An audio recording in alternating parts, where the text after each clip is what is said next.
right, welcome back. Goodness gracious me. This is a broadcast that'll go down in history. I can tell you that much for the amount of singing and the celebrations that are happening here from the political parties. Celebrations could be a little bit premature at this point because, as you can see here, the political parties are out with force to get your vote. So let's continue this discussion. And just before we said goodbye to our SABC 2 viewers and moved over to Channel 404, we had Floyd Shivambu from the Economic Freedom Fighters talking about corruption. I had to interrupt him. So I'm going to go back to you, Floyd, and carry on with the point you were making. No, I was saying that I actually feel very sorry for the mayor of Tshwane, the chairperson of the ANC. I was once in that position when I was a spokesperson of the ANC Youth League, having to justify the corruption of the president of the ANC. It feels very painful because when you go home, the soul does not rest peacefully with you.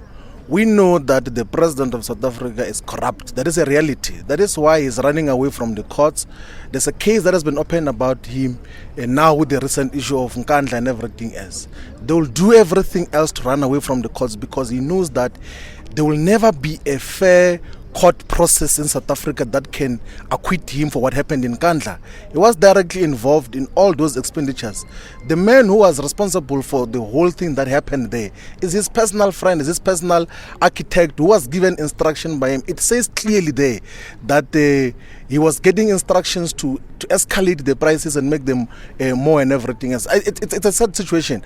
But at the center of corruption in South Africa is the fact that the state is incapable to perform its own functions. The state outsources almost everything. Government does not build roads, it must get a company to do so on its behalf. It does not build schools, it does not do anything. It can't even write letters. When they want to collect debts, they must get a company to write letters on their behalf and everything else. And what happens inherently is that because these private companies are competing amongst themselves, they must pay bribes to politicians for them to be given those particular tenders.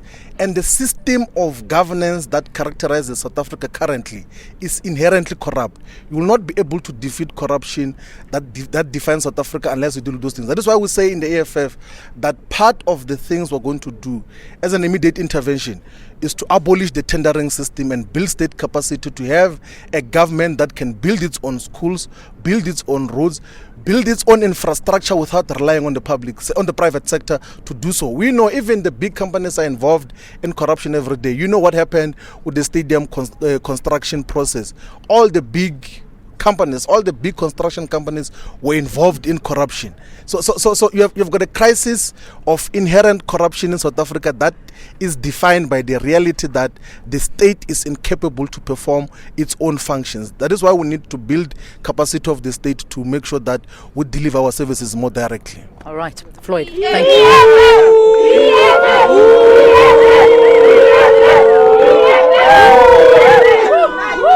All right, Freedom Front Plus, again, I know I gave you a very little time. Please pick it up where you left off. Well, as I said, if we can get a coalition government in place, it will have its own checks and balances where one party will look up and check up on the other party in terms of governance. And I think that's much more systemically stable in the sense that, if we look at Europe, for instance, most of those governments are run by coalition parties. And if the one makes a mistake, then that one will be reprimanded and taken to task. But another problem that we have here, and we must remember that corruption is a people problem. It's not a system problem because the people create the systems. And the cadre deployment of the ANC has allowed a free-for-all culture within the state.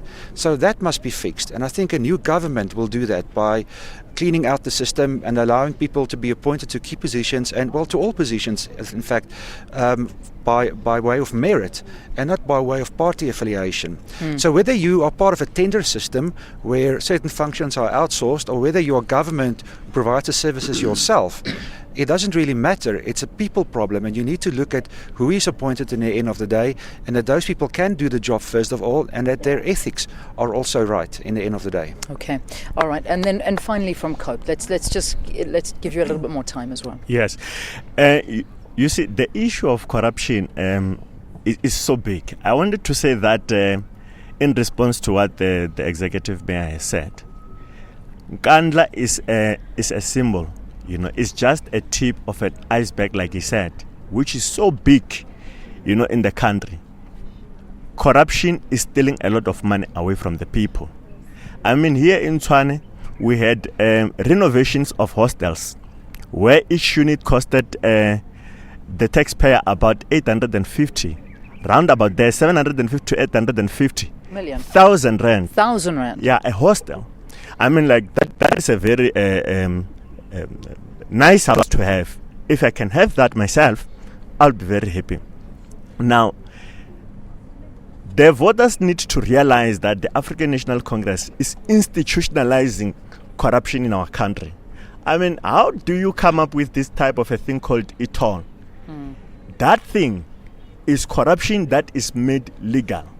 And it is now time that people need to realize that our politics have changed from that of fighting for freedom, of that of race and all these things. It's about our money now. We need to get the value from the money that we give to government to improve our lives. And they need to go there. Gauteng must lead the entire country. This is the province that you have said in the opening of the debate that it is number one in corruption. It must lead in the fighting of corruption, and the African National Congress is not going to do that. The voters themselves, through their vote, must go there and make a mark and fight the ANC out, because the ANC, where it is, cannot be able to fight or stop corruption. It's institutionalized. Yeah. How do you fight that? Only a vote can do it. Okay. Tisalani, thank you. Thank you very much. All right, that's Cope. That's Cope's opinion on that. And I think from both Floyd and from Tisalani, you have allowed me to bring up the next conversation. You mentioned roads, you mentioned e-tolls. I'm going to talk about e-tolls, because e-tolls is a big issue here in Gauteng. I know there's so many things, we're going to get to as many as we can. E-tolls, Mayor, it's a thorn in the side of the residents living here in Gauteng. Residents, businesses, it's costing us a lot more money. And again, it could cost you more votes. Are you worried about e-tolls costing you the votes? Are they here to stay? Let me speak about the general principle of user pay. Okay. It's something that has been established because we mustn't reduce it to recent developments with regards to e-tolls. And I want to make the following statement. I mean, most of you use the major corridor, the south-north corridor, especially now in Easter, going to Limpopo. There's a toll gates there, and the principle is that the fiscus could not carry the amount of investment that is required to build new infrastructure. And that's why we needed to create new revenue generating opportunities for you to be able to invest in that. So the principle is established. So the concept of e-toll is not new. It's not discovered the other day when we put up gantry. So that's the first part. The second part is that the size of the economy of Gauteng is that as a consequence of that, and also the geographic size, 1.4% of the total size of the country, and the fact that we account for 12 million people, it means that traffic congestion is a real problem that is facing us. Someone needs to compute the cost of traffic congestion to the economy. And you'll realize that a lot of people who are traversing the roads in Gauteng, especially those that have benefited from new expansion, they will tell you that they are able to get to appointment faster, you are able to transact faster as a result of these improvements. So it's important that we begin to appreciate the value that these new improvements have made with regards to improving the performance of the economy of Gauteng, which constitute up to 33% of the GDP. And then the issue, the conversation that we must have is whether it's appropriate to tax a commuting traffic. And one of the things that the current dispensation is that public transport is exempted from that. And in essence, we are talking about the poor. And then to make sure that indeed you don't penalize the poor, because they spend a lot of their income on traveling, on commuting, so that they have more disposable income to reinvest it back into the economy. So I'm saying address the principle, let's see what are the benefits and what is the net results to the economy. And future conversation that we can have is, do you tax commuting traffic, or where there's an existing road, when you improve it, do you toll it? Or where you are creating a new road, is that the most appropriate mechanism of getting money back into the fiscus, or rather into the economy, and we're able to invest in the infrastructure. So the point I'm simply making is that the net result is that Gauteng is better off and the poor are not penalized because the public transport is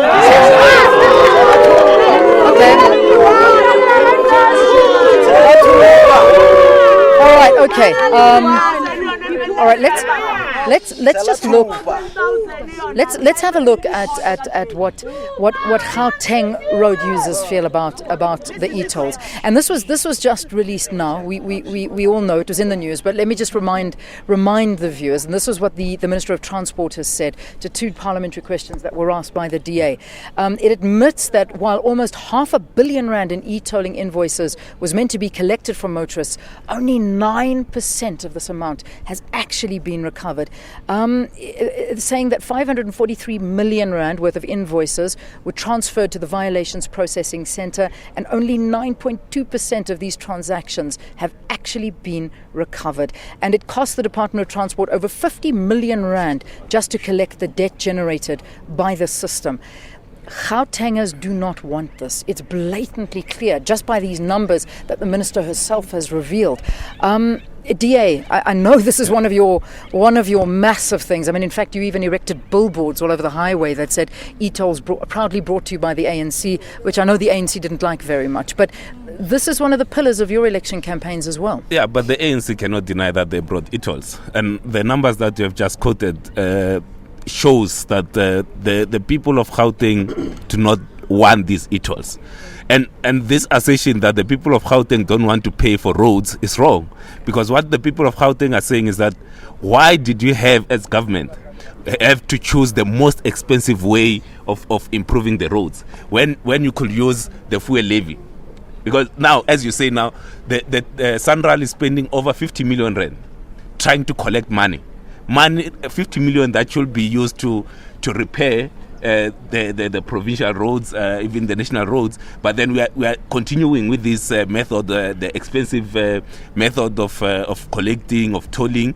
And if government and the ANC had listened to the people of Gauteng saying, we are not against paying for improvements of services or infrastructure. I mean, we do that anyway. I mean, through our taxes, that tax money goes to improve roads, water, and other infrastructure. But the ANC, because they are hell-bent, and I believe that there are elements of corruption involved in how this tolling came to be. Because I remember the current deputy president, and the chairperson will recall this. I think it was in 2002. He said that the problem that we have now is that when a project is conceived, the first thing that comes to mind is not to improve services to the people, but the first thing is who's going to benefit. Am I conceiving this project to benefit the people or to benefit me? And we are convinced that the way the e-tolls were conceived from its inception, it was meant to benefit few people and not to improve the lives of Gautengers and the general public of South Africa. I myself, I come from Limpopo. Every time I go to Limpopo, I pay the toll fees happy. I've never complained even once to pay because I see where the money is going. But with the e-tolls, honestly, I don't see where the money is going. But as what Josenzo is saying, I doubt if he believes it. I doubt if he believes that the people of Gauteng have embraced the e-tolls, because the numbers do not lie. People of Gauteng do not want e-tolls. And if we were to come into government when the people of Gauteng trust us with their vote, will ensure that that bill, the traffic amendment bill, transport amendment bill, it's reversed, and then the improvement of the roads will be done through the fuel levy and not tolling of urban roads. Okay, thank you.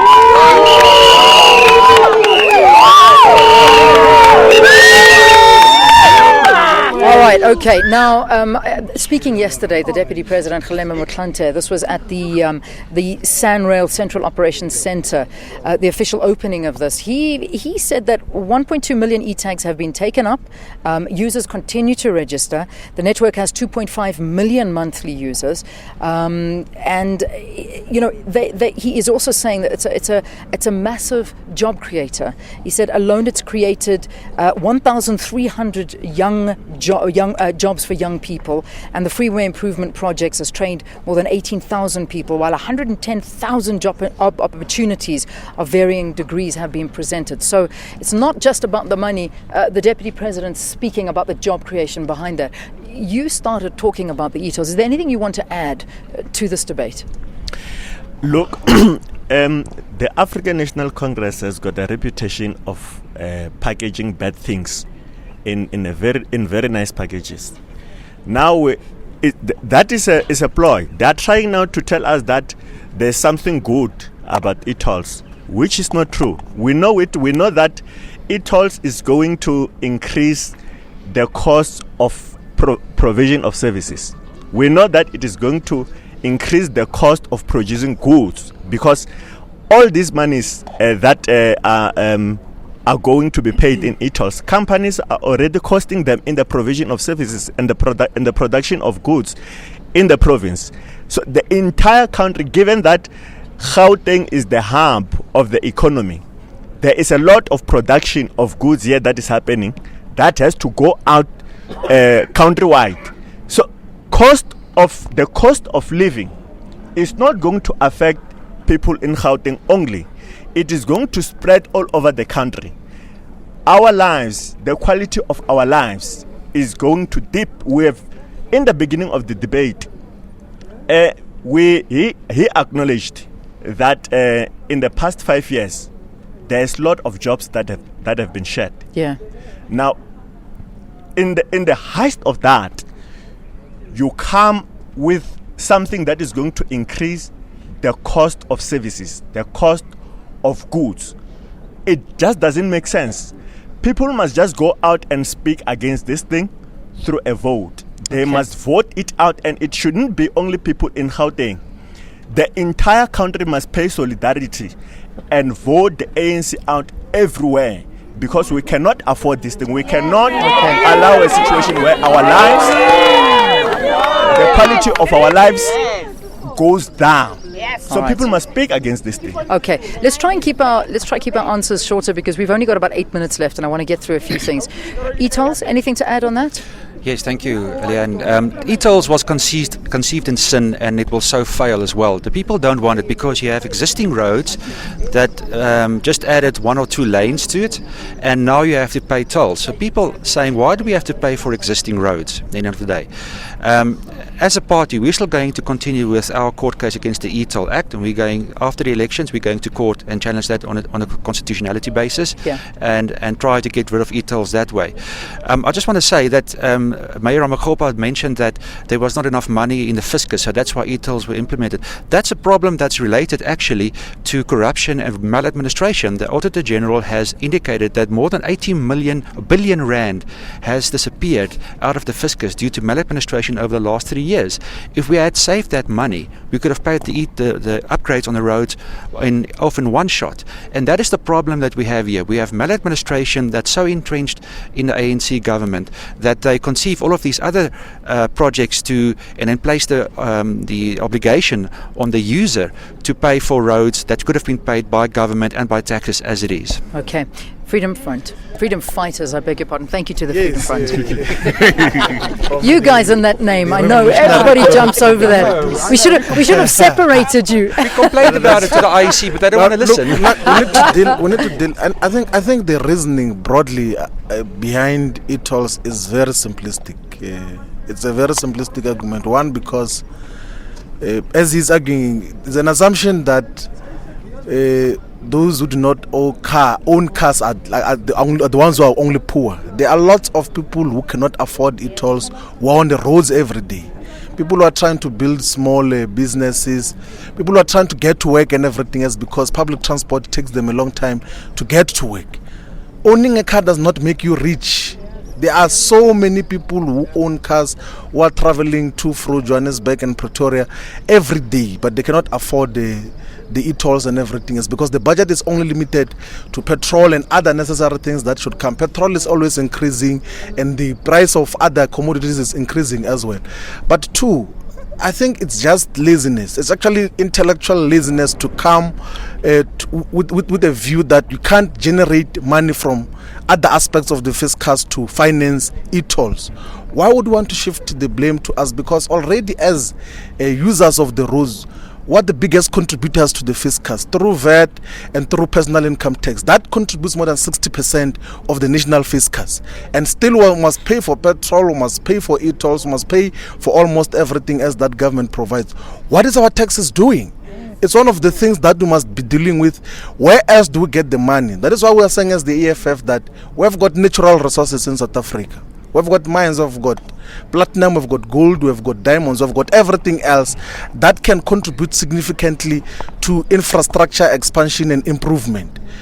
Currently, mining as a whole contributes 25 billion to the national fiscus. That can change if the state is in strategic control and ownership of those mineral resources, because we're going to generate billions and billions of rands to expand our infrastructure to make sure that we improve them in a constant basis. But when we take over Gauteng as the EFF government, we're going to remove those e-tolls. We're going to physically bring them down and make sure that people are not even exposed to those things. We're not just going to remove them through law. We're going to physically bring them down and make sure that people are not even terrorized by seeing these things.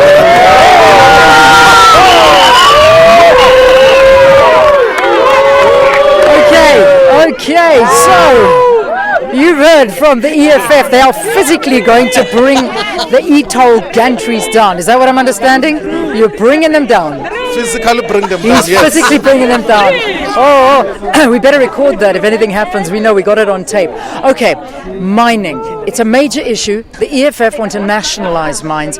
Mining is a big job creator here in the Gauteng area. I mean, this is the area of gold mining, diamond mining. I mean, we're broadcasting from the area where the biggest diamond in the world was found, and there constantly are diamonds that are found here as well. Let's take a look at this insert about mining here.